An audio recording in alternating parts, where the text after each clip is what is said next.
सब चीज निःशुल्क है, पूरा आनंद लेके जीवन को सफल कर सकते हैं। ये कार्यक्रम वीआईपी परस्पर भक्ति बगैर शिव अधूरे हैं, तो दोनों के संगम से लोक कल्याण के भावना से यहाँ 50-50 फुट ऊंचे 12 ज्योतिर्लिंगों के मंदिर एक ही जगह पर स्थापित हुई है। इंदौर वासी अपने घर बैठे पूरे भारत के 12 ज्योतिर्लिंग के दर्शन कर पाएंगे और 23 अलग अलग रूपों में दुर्गा का यह प्रथम पंडाल, क्योंकि अधिक से अधिक 9 दुर्गा का स्वरूप होता है, यहाँ पर 23 विभिन्न रूपों में दुर्गा का यहाँ पंडाल है। क्योंकि जो तमिलनाडु में हमारा पीठ जो कृष्णगिरी है, दुर्गा सप्तशती की 6ठे अध्याय की देवी पद्मावती को समर्पित वो तीर्थ धाम, जहाँ देवी 23 रूप में विराजमान है, उसी 23 रूप को दर्शाते हुए यहाँ भी दुर्गा माता के 23 अलग अलग रूपों में मूर्ति स्थापित किए गए हैं। इसके अलावा माँ अहिल्या देवी को समर्पित करने के लिए राजबाड़ा और 30 फुट की अहिल्या देवी की प्रतिमा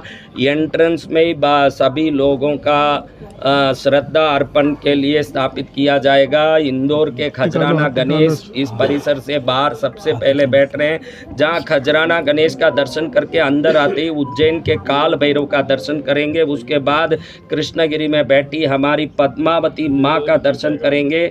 इसके अलावा कथा पंडाल 45,000 वर्ग स्क्वायर फीट में बना हुआ विशाल पंडाल में कथा पूजा भक्ति का आयोजन होगा और 22,500 वर्ग स्क्वायर फीट में बने हुए विशाल यज्ञ कुटीर, जिसको आपने देखा होगा, उस विशाल यज्ञ कुटीर में विभिन्न प्रकार के वस्तुओं से दिव्य यज्ञ पूजा होगी। इंदौर को ही क्यों चुना इतने भव्य आयोजन के लिए? देश में कई और प्रदेश है, कई और राज्य है। प्रतिवर्ष किसी न किसी एक शहर में करते हैं, जैसे मुंबई, बेंगलोर, कलकत्ता, चेन्नई, दिल्ली जैसे अनेकों शहरों में करते करते इस कार्यक्रम को इस बार इंदौर को चुना। आप कहें कि इंदौर को क्यों चुना? आप बहुत अच्छे लगते हो मुझे, इसीलिए इंदौर को चुना। इसके अलावा बजट की बात करें तो कितना रुपया इस पे पूरे?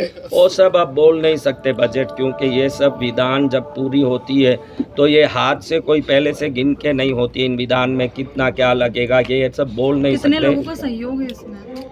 ये पूरा कृष्णगिरी पार्षद माता शक्तिपीठ तीर्थधाम ट्रस्ट की ओर से हो रहा है। यहाँ इंदौर में किसी से कोई चंदा या कोई रसीद या किसी से कोई प्रकार से डोनेशन, इंदौर वासियों का कोई डोनेशन नहीं है। जो इंदौर में यहीं खुद जो कार्यक्रम में जुड़े हैं और जुड़ के जो सहयोग कर रहे हैं हमारे खास भक्त, उनका ही सहयोग है। पर्सनल इंदौर के पब्लिक से कुछ लिया नहीं गया है। यहाँ प्रवेश भी निःशुल्क है, यहाँ भोजन भी निःशुल्क है, यज्ञ में भी निःशुल्क दर्शन होगा, कथा भजन निःशुल्क है। दलेर मेहंदी, लखबीर सिंह लक्का, शिवमणि, उस्मान मीर, सुरेंद्र शर्मा जैसे जितने कलाकार आ रहे हैं, सब कार्यक्रम निःशुल्क है। और इस कार्यक्रम के लिए इंदौर से किसी से पब्लिक से 1 रुपया चंदा नहीं लिया गया। तकरीबन 300 करोड़ रुपए का आंकड़ा बताया जा रहा है कि पूरे आयोजन में 300 करोड़ रुपए। सब बोल नहीं सकते, आप रोज आके देखेंगे, आपको समझ पड़ेगा। आप खुद ही बाद में बता देना दुनिया को कि कितना। इसके अलावा पंडाल में वर्ग विशेष के लोगों को अनुमति रहेगी? जैसे पूरे देश में एक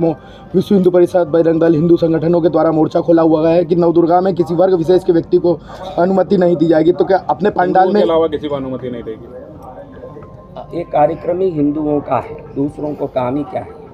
ये कार्यक्रम हिंदुओं का है, ये कार्यक्रम सख्त रूप से हिंदुओं का है। अगर कोई हिंदू बनने तैयार है तो वो कोई भी हो, उसका स्वागत है।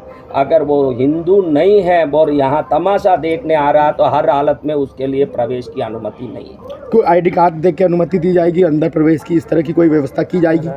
जरूर, विशेष आप जैसे मीडिया वालों के लिए, अन्य लोगों के लिए अलग गैलरी की जाएगी, जिसमें आप बैठ के व्यवस्थित रूप से सब कार्यक्रम का आनंद अपने परिवार के साथ भी ले सकेंगे, कवरेज भी कर सकेंगे। और विशिष्ट लोग जैसे भी आएंगे उनके लिए विशिष्ट स्थान होगा ही, और सभी लोगों के लिए उचित आदर के साथ संपूर्ण कार्यक्रम आयोजित होगा। वर्ग विशेष के लिए किसी आधार कार्ड या इस तरह से अंदर प्रवेश कर? वर्ग विशेष यानी क्या? समुदाय विशेष, गैर हिंदू, जो हिंदू नहीं है, जो सनातनी नहीं है। अरे अभी बोल रहा हूँ, गीत गा रहा हूँ आपको कि मेरे पास सनातनी के अलावा अन्य किसी को यहाँ जगह नहीं है, फिर क्या वर्ग विशेष है? जब मैं हाथी के टोलों में कुत्तों की कोई कामना करता नहीं हूँ। स्वामी जी, इस नवरात्र में यहाँ पर लोग नृत्य साधना करते हैं, गरबा करते हैं, हम उन चीज़ों को मानते नहीं हैं।